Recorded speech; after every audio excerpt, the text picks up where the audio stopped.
Wanadamu tuna roho dhaifu, wa khuliqal insana dhaifa. Mwanadamu kaumbwa ni dhaifu, hana uwezo wa nguvu.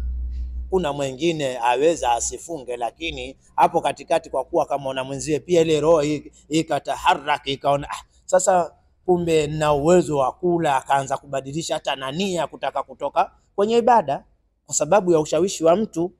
Bimaana hivi vitu pia vilitakiwa vifanyiwe stara upande hususani. Pia tukielekea watu samee wafanya biashara ama vyakula na vinywaji, walitakiwa waweze kutengeneza misingi yao mizuri, waweze kuupisha tu mwezi mmoja, ili kwa sababu kuna watu wengine walikuwa na nguvu za kuweza kufunga, lakini kwa sababu ana kipato, akipita sehemu ya kutoa khidma ipo pale, ana uwezo wa kushawikishika akafunga akala akaacha kufunga.